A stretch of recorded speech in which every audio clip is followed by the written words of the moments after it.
going on, everybody? It's Tuesday night. It's the Overlook Drive-In. A little bit of a change of plans for this evening. I don't want to dive too far into it, but we'll discuss that a tiny bit off the top. Joining me, as always, there he is in the chat, Mr. Bish, Mr. Mike Bish. What's going on, man? Not a whole lot, man. Man, it's been I feel a lot better than I did last week on our last show. I don't feel like that I got hit by a freight train, so that's always good, being able to feel good and not coughing and sneezing every 3 seconds. I can tell you it feels good. It feels good. So I'm not going to sit here and complain too much. Feel like we're in much better shape this week, at least physically, than we were the last couple of weeks. So we got that going for us tonight. So originally we were going to do Terrifier 1 and 2 tonight, but my schedule has just been insane, and there's been a couple of things that have happened that have kind of derailed some things for me personally, anyways, over the last 48 hours, that really kind of just ate up all my time. I have seen Terrifier now. I have not seen the second one. And up until about 2 hours ago, we were all set to do Terrifier tonight. But there was some things that happened today and yesterday, and just kind of not really in the mood to dive into report cards and scores and all that stuff. So we're going to hold off the scores for a week. Return next week. I don't want to say yet if it'll be Terrifier 1 and 2. I don't see why it can't be, but given how the last 48 hours has gone, you never really know what's coming around the corner. So strap yourselves in. It's going to be a fun night. We're going to talk a little bit about that Spider-Verse trailer. Maybe give our thoughts on what you can expect out of the Scream trailer tomorrow. The Dark Tower, it's back. Will it be any good this time? Good question. And then a topic we talked a little bit about last night on the first episode of Monday Night Fandom was the Halloween game. Whether there's one happening or not, who knows? But what are realistic expectations out of a Halloween game if we were to get one? And I thought that'd be a fun topic to tackle with Mike a little bit tonight. So we're going to do those things. Mike, let's start with the Scream trailer, man. It's starting to blow up online a little bit, just in terms of the excitement for the franchise. I seen a couple of Dean's messages a few minutes ago, which I'm not surprised that's his take. He was laughing in the group, and I had to come at him for a second. I was like, "What are you laughing at?" Because if you got anything negative to say about Scream, we'll have some problems. I know he's not a big fan of it, but I'm a Scream guy, so but I know exactly what he was referring to, and I can only imagine. I'm sad that he had to see that and not me. That's my guy, though. Yeah, Scream is definitely not one of my more favorite franchises, but I actually enjoyed the fifth film. I know a lot of people didn't. I didn't think it was amazing. It was not like it moved me and I couldn't stop thinking about it. It was worth the price of admission. Went, seen it. Yeah, I mean, left and was like, okay, yeah, it's a horror movie, I mean, not to dive too deep into it, but if I had to be honest, like I enjoyed the first Nightmare on Elm Street. I enjoy Dream Warriors a lot. I enjoy Friday the 13th Part 6. I enjoy the remake. I enjoy Friday the 13th Part 2. But other than that, I think Scream is I got to put Scream as my second favorite franchise, man, behind Halloween as far as horror franchises, just because of the more consistency that it has. And I'm not saying that I enjoy every single one of them. I wasn't a big fan of the new one, and not the biggest fan of 4.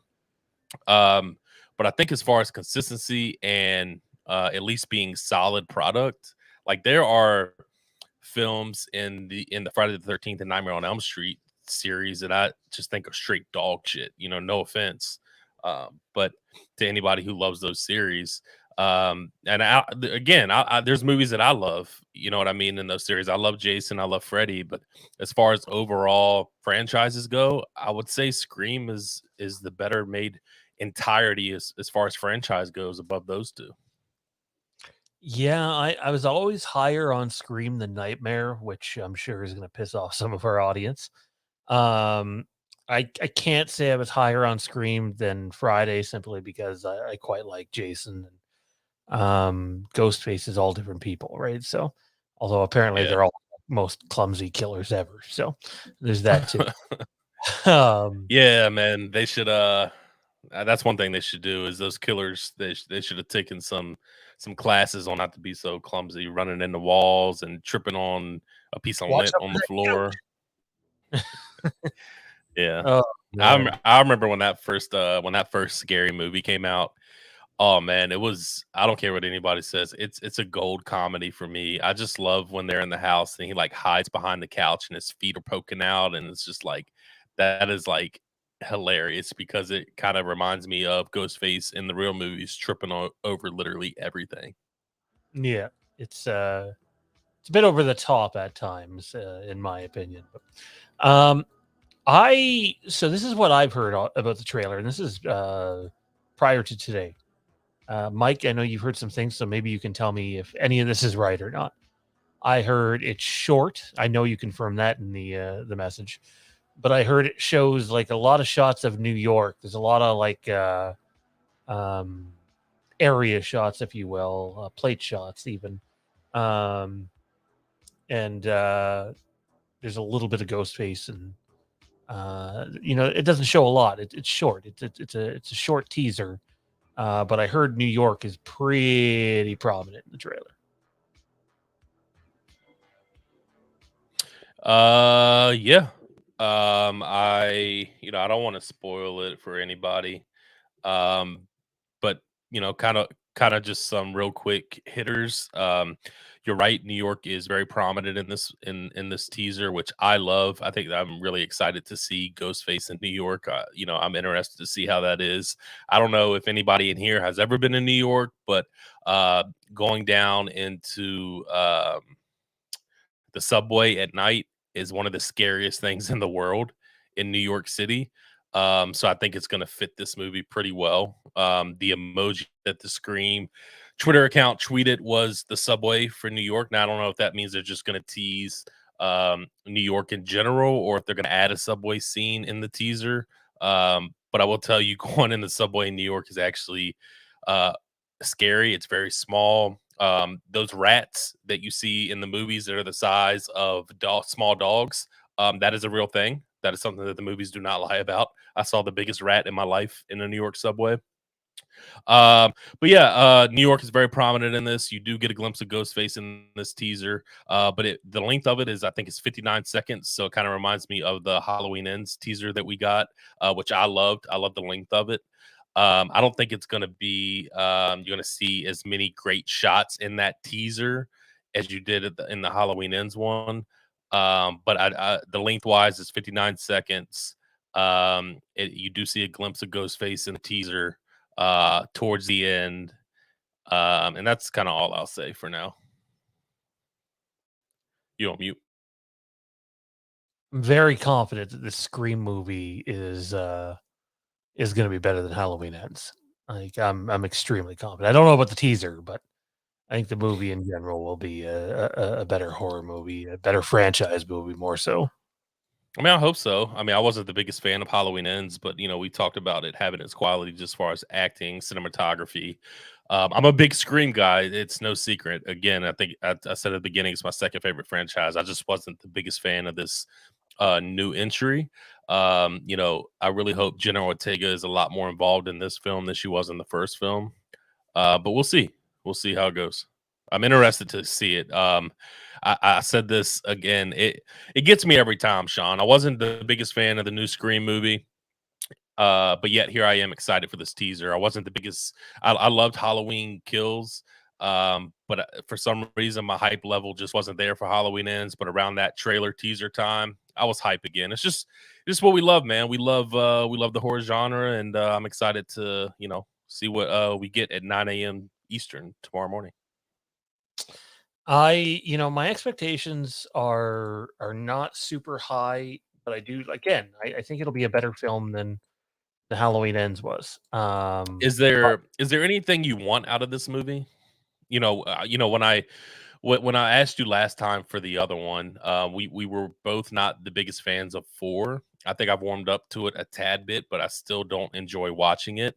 Um, I asked you kind of what you wanted to get out of it, and I think your answer was a solid Scream movie. You didn't want to walk out of the movie and say that that's terrible. And you said that there's a chance that, you had a feeling based on what you heard personally that you were going to enjoy the movie. But there was a chance, based off your past film experiences, especially with 4, that you could walk out and be in the biggest piece of dog shit. And fortunately for you, it wasn't. So I guess, enjoying that film, what are you looking for to get out of, this installment? I think the biggest thing for me that I'm not a huge Scream fan though, so it's like the stakes for me are way down here compared to Halloween. Like you find out what's going on with Halloween, it was like having someone stick a knife in you and twist it. At least for me personally, I know there's people out there that love it. Um, I've heard the film is very different. I heard it's a very a polished movie. Um, the thing that worries me though is it's based in New York. Your cinematography, your shot selection better show that it's New York. Take advantage of that setting and have You know that setting more than me. Can they pull it off as it looking like New York? areas for sure, definitely. But I don't know how much of it was filmed up here. Was the whole thing filmed up here? Or I'm not. Yeah, I mean that's a good question. I'm not sure. I know nothing about the area, so I just wanted to ask you about that. was it right in Montreal or just somewhere else in Yeah, Quebec? I think right in Montreal, like the setting, like it looked like it was on a New York street. I guess because you know how the big tall apartment buildings are in New York. It looked the same. It has a that sort of feel. So my hope is they execute that properly because if they don't, then it's kind of like what the hell was the point? So I did see the leak photo out there of Ghostface that looked like in a convenience store with a shotgun in his hand.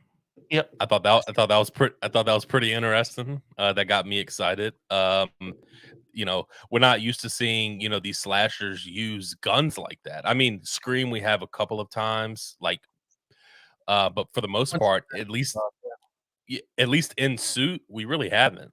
So that's pretty interesting, and we're not going to dive into it tonight. But in Terrifier, he used a gun and kind of shocked me. But it was interesting to see. I think because we don't see stuff like that.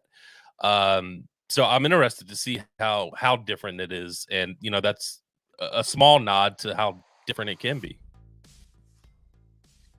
I just, I think with a franchise like Scream, if Nev Campbell isn't popping up in this movie, and I don't believe she is, um, go in a new direction. I kept hearing tone change, tone change. I heard tone change for 5, and to an extent, it was there a little bit. But like, you have a chance to do something dynamic and unique, and continue to make these movies. Actually, like not like I heard exclusively. I think it's been out there for a little while now that there's already plans for another movie after this one. So, Yeah, like, I think they're shooting for a seventh one. They want to do at least three. yeah, So they're thinking long term here, and I think the franchise has some long term sustainability, depending on which road they take. But time will tell on that front. But I've seen a lot of negativity too, by the way, about that Ghostface shotgun image. yeah, I liked it. I dug it. It was yeah, different. Have you me seen too. the movie theater stuff? Yeah, I did. Yeah. Yeah. Again, I don't want to dive too deep into spoilers, but like I don't know. Maybe we'll talk about it off air. But there was honestly, I'm just some of the stuff that I heard I'm not gonna lie, it was very interesting and very intriguing. Stuff that I didn't, I heard stuff about the first film that I frankly didn't find that intriguing. I kind of knew they were going to kill off a legacy character, and I guessed exactly who it was from the top. But what I've seen so far of the stuff that is leaked, it has me very interested, man. I know yesterday was the 25th anniversary of Scream 2, which I know is your favorite out of the bunch. But I watched it last night, and I like the whole movie theater setting, to open up, and I don't know. I like stuff like that. I like different, and I think that we kind of get that a lot throughout the Scream series, through the franchise, whether it works or not. They end up, Woodsboro, then they're off to a college, then they're in LA or Hollywood, and then they're back in Woodsboro. So I like that they switch it up. It doesn't always work. Like, I wasn't the biggest fan of 4, like I said, but I'm interested to see what Ghostface is like in New York City. I think whenever you don't have, and I'm going to call it baggage, I really do believe it's that. When you don't have the baggage of legacy characters, it allows you. I mean, we all know Courtney Cox is back, but like they have the ability to do more. They're not as tied into I can't do this and I can't do that. And I think that's kind of important for them because it gives them more possibilities. And I think more possibilities is only a good thing when talking about this specific thing here. Yeah, man, I couldn't agree with you most. So I'm super excited for it. As crazy as this sounds, March is right around the corner, so it'll be here pretty quickly. I haven't really got a chance to see exactly what's coming out in March, but nothing is outside of this movie is jumping off at the screen at me. So that I can remember off the top of my head. So I think that they'll have a pretty clean month like they did last year with, coming out in January. I don't know exactly what the numbers were, but I know they weren't bad. So, we'll see if it works out for them. Yeah, I mean, we'll get a chance to talk about the trailer next week. I'll probably do a trailer reaction to it tomorrow morning. I won't lie, I already have a thumbnail ready. But need to be able to do the reaction. We need a trailer for that. So be on the lookout for that. We'll talk about it next Tuesday. You put thumbnails together pretty fucking quick, by the way. I meant to text you that in the message. I'm like, dude, that's quick as shit. I've definitely gotten better at it, but like this one here, I'm not a big fan of, and it's just the same background I used for. Oh man, look at my Scream reaction! Like I must have already seen the trailer already because there's the thumbnail. Oh wait, that's the same thumbnail, just with some different changes. So, I like it though, man. I like it. Again, sometimes just being simple is better, right? And no guarantee that the bottom right sticks. It might be thumbs down tomorrow morning. We'll see. I Anyway. think last thing before we move off of this, I think one of the things I'm excited for too is a short teaser. It's one of the things that I felt like Halloween Ends, even though there were problems with that short teaser that we pointed out, I love the length of it and what was in it, and I hope we get kind of the same from Scream. I don't like those 2-minute trailers. It depends on the movie and how much they actually show. We're going to talk about one here soon that's a 2-minute plus, which I absolutely loved, but it just depends. I think for horror movies it works best, in my opinion, for a minute to a minute 20, but that's just a personal preference. Yeah, I agree. I think just in general, movie trailers need to get away from the 3-minute trailer. Find a way to advertise your movie in like 90 to 100 seconds and be done with it. So yeah, no, I do agree with that. So the question is, what do all you think of Scream 6, the trailer coming out? Are you excited for it? Do you care about the movie? I'm fairly on the positive side. I think the thing I'm looking forward to most, though, is Dean Renner becoming the new president of the Woodsboro Facebook group or whatever the hell that is. So, there it is. It is. Love that. So, anyways, joining us now, he's mean, he's green, he's a fighting machine. It's T. Brad, aka Tommy B. What's going on, man? Who the fuck you talking to like that? Oh man, I missed that man. Oh, and he's gone. He's gone. Definitely uh, canceled him. no, I just got out of a stupid late meeting, although apparently they go much later than my section, so I can't be too mad, I guess. So I Can I got make a I got a little few minutes before I go to bed like a baby. I figure, hey, I'll pop by, say hi, and if we haven't talked it yet, talk about Spider-Man because I just watched the trailer. Yeah, we haven't talked about it yet. It's actually up right now, so let's pull it up here. The Spider-Man Across the Spider-Verse Part 1 trailer came out today. I did a little reaction to it. I've watched it a few times now. The question is, what do you, the audience, think of the Spider-Man Across the Spider-Verse trailer? If you have any thoughts on it, share it in the comment section down below. Tommy, you're fresh here, man. Give us your thoughts. Did you dig it? So that first like half of that trailer was basically all footage from the first movie, but it was still pretty good. They put it all together nicely with the mom's voiceover and cutting and splicing the clips, and then we're kind of seeing the narrative sort of sewn for the movie. We can start to construct it based off the previous trailer, based on that, all that good stuff. I was I don't know if I was always really, until I gave that first movie a fair shot. I didn't really know what to think of it. Then I watched it and I said, "Wow, that was fantastic. I loved it." So now we got this film. You gotta be a little cautious, right? Like, well, what happens if they kill it? What if it's not all that great? But then you're starting to see them sew all this together, and the different possibilities they can do. I'm pretty excited for it. I am. I see some really great potential.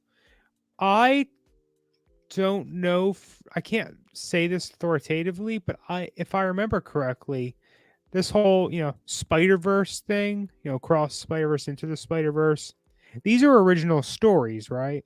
Like the Miles Morales character is not original, but I think these are original stories. Either you guys know the comics a little better than that, can say yay or nay to that. Not me, man. You need Johnny here for that no? sort of. Yeah, I don't know, but I will say this: I don't think it's gonna be a long time till until we see the Miles Morales in a live action Spider-Man movie. I think that's coming soon. Well, we have already seen his brother. Yeah, so His brother was in the first man. What the Homecoming? Homecoming was the name of the movie. Yeah, he was in Homecoming. Here's your semi-useless fact you'll never do anything with. From the first movie, the Penny Parker character, I believe it was. Pretty sure she's the one with the robot.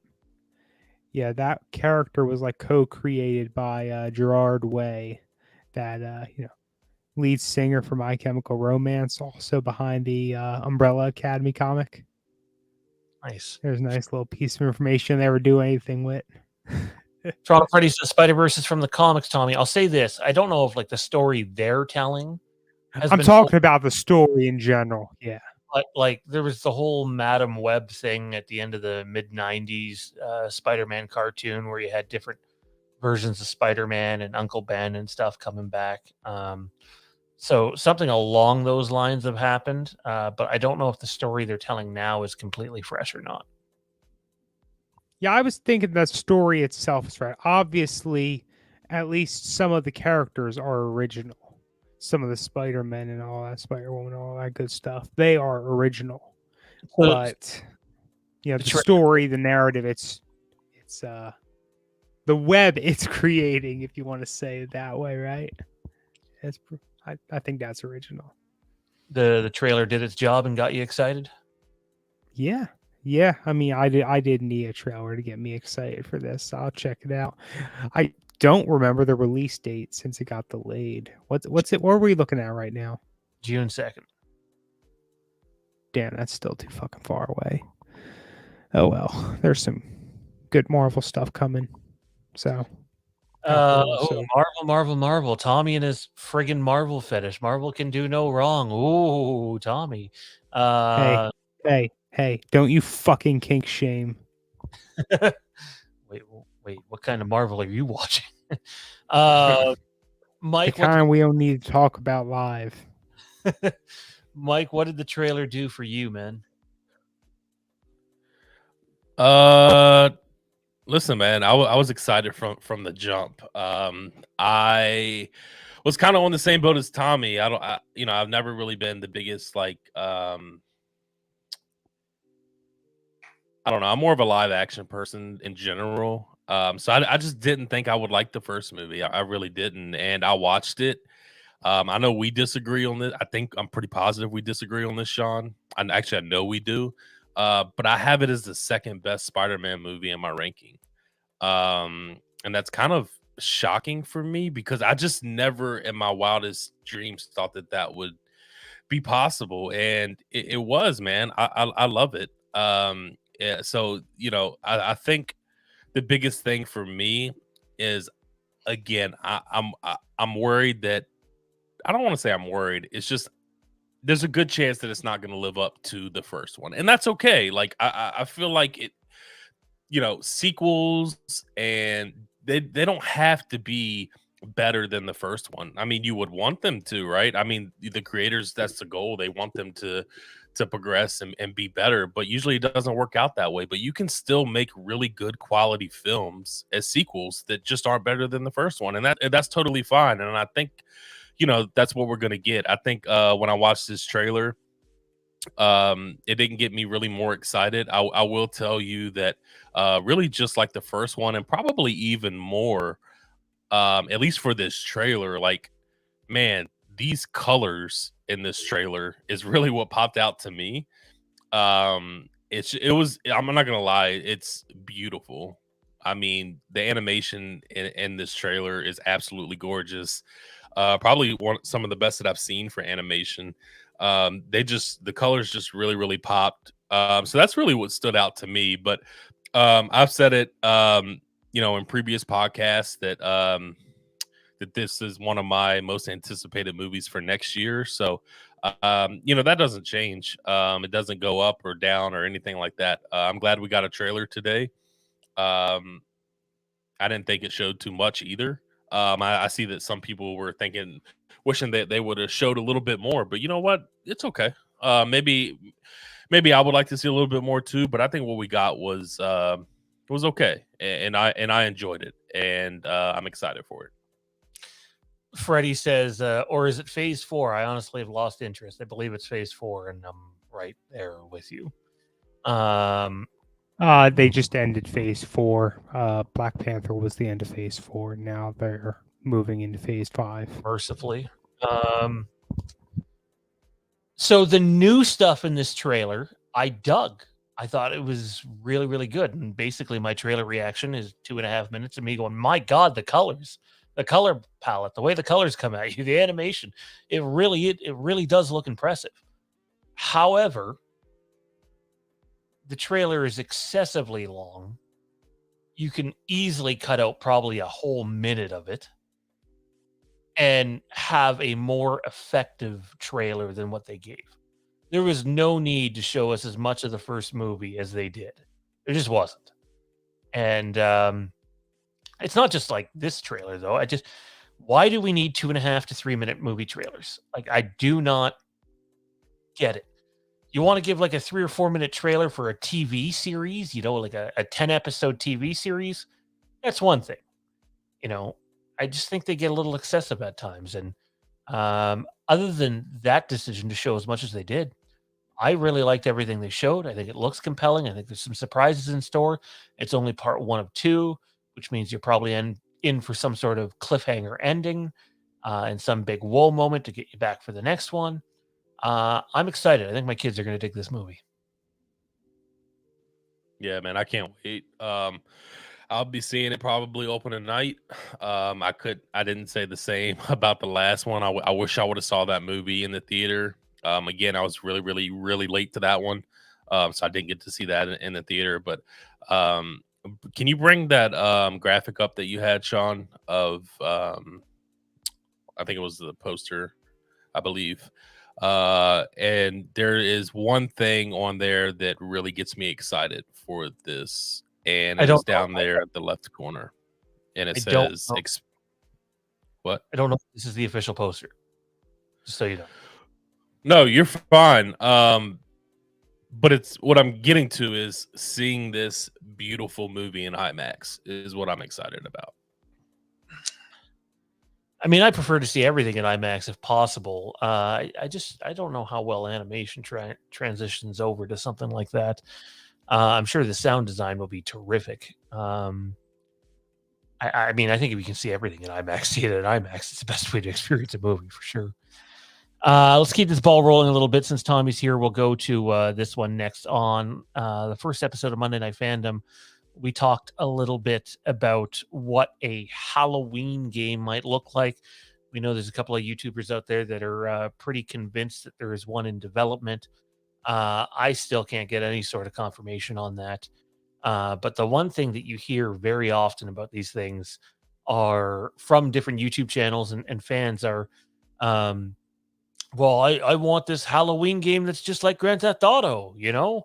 We're going to get the Grand Theft Auto Halloween game, completely open world with, all 247 streets of Haddonfield. And it's not realistic at all. And we talked a little bit last night on Monday Night Fandom how, in my opinion, the most you can expect out of a Halloween game is probably what you got from Friday the 13th, what you're going to get from Texas Chainsaw Massacre, and what you got from Dead by Daylight. Like, it would be that, but Halloween.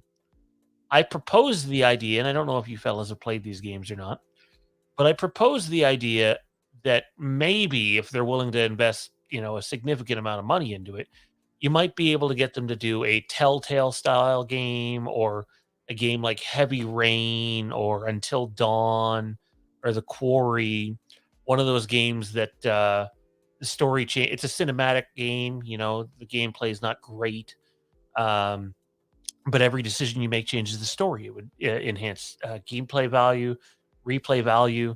It would allow you to see Michael in different ways. The kills would be different almost all the time, depending on the decisions that you make.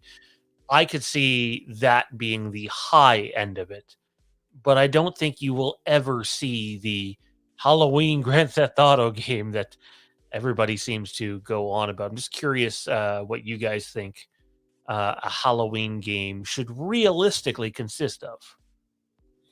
Yeah, I I don't ever mean, see them making that open world, throwing that kind of money into it. I don't think it's feasible. I did play the two Telltale Walking Dead games. I think there was a third one. I'm not certain, but that company went under, I think. So They're I gone. don't know if somebody has the rights to those or not. No, I'm more so meant that style of a game. Okay. It's far more affordable to do that than it is to do Until Dawn or The Quarry or Heavy Rain or anything like that. Mike, how about you, man? What does an ideal Halloween game look like for you? definitely not open world. Definitely way too much money. I would love to see something story based though. Kind of like the Corey, I think you brought up. That's a real good example. Even that was, might be a little much, but I think it's something they can pull off if they really decide that's something they want to invest into. I haven't got a chance to play the Corey yet because I was just not gonna pay $60 for it. But I think the price has dropped down to like $19.99 now, so it might be something that I go pick up and kind of try out and play. I heard the reviews on it were really good, and there's a lot of different outcomes and different paths that you can take. So if I had to choose, I would like to see something like that. I'm always a type of person that loves to play survivor mode or survivor type. I'm not a big killer person, so something like that for sure. I think would be. I think you said it perfectly though. The Corey would be a really really good example of that. David Irwin asks, "What is the hang up with getting a Halloween game? Is it a rights issue?" No, I don't think it has anything to do with the rights, man. I think it's money. Games are not cheap to make. In fact, unless they go something like a Friday the 13th style game or a Texas Chainsaw Massacre game, I can almost guarantee you that will cost significantly more money. Like if they want to do something on the level of The Quarry or Until Dawn, it's going to cost them more money to make that game than it did to film either Halloween Ends or Halloween Kills. That's just the cost of video games, and then they got to figure out if they can regroup that money. Which is And crazy. I don't think they could. I legitimately don't. Is that Friday game on PC? It is. Yeah. I bet you somebody put a Michael skin out there. So go look that up if you own the game. You could probably buy it with a Michael skin. People Maybe still even play they that put game the whole all the Haddonfield time. in the game. People still play the Friday the 13th game all the time. I see people streaming it all the time on TikTok and Twitch. There's a chance we might be streaming it on Monday. We'll see. Or maybe the following Monday or the Monday after. You have to wait and see what happens there. But yeah, Toronto Freddy asks, have you guys seen the set photo of can someone help me out with the pronunciation of that? I'm not trying that one. Of I was about to say, not me. Duena, I'd probably butchered that, in his Blue Beetle outfit. Fuck, that shit looks fucking incredible. I've not seen it yet. I'd be curious to see it though if you want to send it my way. I'm not a big Blue Beetle guy, but I know there's some hype around that movie. But if I'm a DC fan right now, other than say the Batman, which is not going to be affected by what's going on, and Joker 2, which is not being affected by what's going on, I would be very, very cautious about tying your fandom card to anything DC because they could uproot a lot of things here. Although, hey, the same thing might happen with a lot of Disney content too. So I'll have to wait and see what happens with that. Quickly here before we get out of here, Tommy, I don't know if you've heard of it, but The Dark Tower, which I do believe is originally a Stephen King project, Stephen King book, is being remade. It was made a movie. I don't know who did it, but I know Matthew McConaughey and Idris Elba were both involved in that movie. I know a lot of people are not a big fan of the movie. But Mike Flanagan and his Prime deal, first up is I don't know if it's a Dark Tower. Is it a movie or a series, Mike? Dude, honestly, I have no idea. I was going to refer to you on this. I know nothing about the Dark Tower at all. Let's see. I'm pulling it up here. Good talk. Good talk, everybody.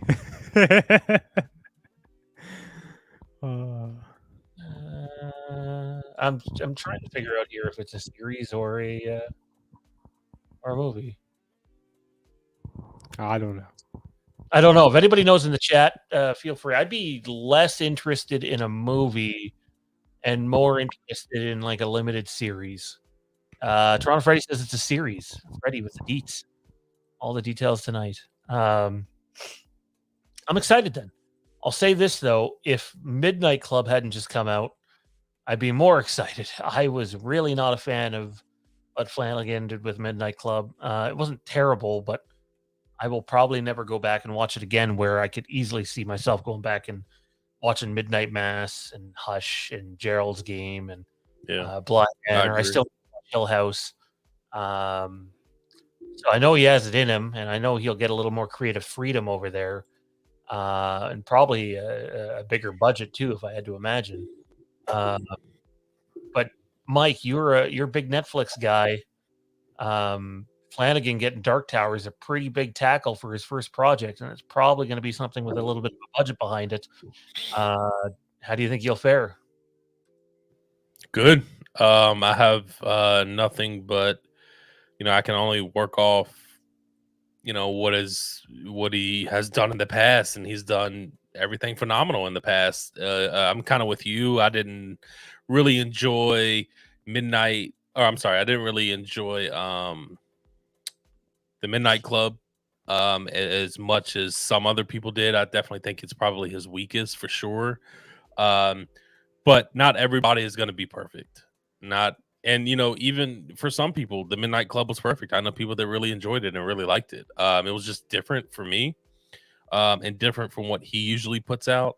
But listen, I knew with him going over to Amazon was a big deal for them. Amazon is going to give him a lot of room to do what he wants. They're going to give him a lot of money to do what he wants. And I think that he's going to hit a home run with it. I literally know nothing about The Dark Tower. It's probably the one Stephen King novelization that I know nothing about. So I'm excited to see what it is and what it's going to be about and what he does with it. Me too, for sure. Absolutely. Have you heard anything about The Dark Tower at all, Tommy? Any experiences with it? No? Nope. All right. Well, I think that is going to do it for us then tonight. Short little show. Hopefully back to regularly scheduled programming next week. 100% on me tonight, guys. It's just a shit time right now, and just trying to get through it, and we'll go from there, day at a time. I really appreciate the support, though. Appreciate everybody who's continuing to come out. Big thanks to the Patreon members who still keep the channel going. Without you, we wouldn't be here. And big thanks to the channel sponsors, Christy_78, who I see just finished up another Halloween Ends rehaul. That dude's busting them out, so definitely check him out on Instagram and on Twitter. Jesse, our man at Tasty Treat Master at yahoo.com, soundcloud.com/Bunce Force Trauma, and Facebook /Bunce Force Trauma. And then you have our guy Jason Nike over at Backtrack Cinema. He's doing all sorts of things over there. Go check him out. Backtrack Cinema. Does a lot of reactions and lists, and really good about what he does. And a big thanks to Matt Whitfield too for providing the sponsorship he has to allow us to do what we're doing. Mike, where can everybody find you, man? What do you got going on? Yeah, you can follow me on Twitter at @MichaelBish_. You can follow the Take One Podcast on Instagram at Take One Podcast_. Got a new episode out this week. Me and Kevin went over our top 10 favorite Christmas movies of all time. Next week is top 10 horror movies of 2022. So got some good stuff coming up, good stuff for next year. So yeah, give me a follow, and can't wait to get into Terrifier next week. Finally, I know, completely on me. Tommy B, where can everybody find you at, man? Well, when I'm not popping up on a show like tonight, I guess I am now back to being on Mondays. It's a fun gig, and we got some exciting plans prepped for there. Got some gaming going on. Yep. So hey, the possibilities are there. We'll just got to stay tuned and see what happens with all that. Yeah, I have no idea, but we'll find out soon enough, I imagine. Check that show out too, by the way. It's called Monday Night Fandom, where every other week you'll be able to see us streaming a game that we're playing, while talking fandom-related topics. And then on the weeks where we're not gaming, we're just hanging out talking fandom-related things. And then, as Mike mentioned, next week on the Overlook Drive-In, we dive into Terrifier, and hopefully, if I can get my ass in gear, Terrifier 2 as well. So it could be a doubleheader. We will see. You can check out Moose Too Far Star Wars podcast, a bunch of other shit that we've got going on at the channel. But if you want to support us on Patreon, feel free to head on over to patreon.com/Fandom Empire, and we got some Halloween stuff dropping this month too, so be on the lookout with that. Looking forward to that. Hopefully everybody has a great fucking night. We'll see you next time. Take it easy and stay the hell away from room 237. Bad shit happens.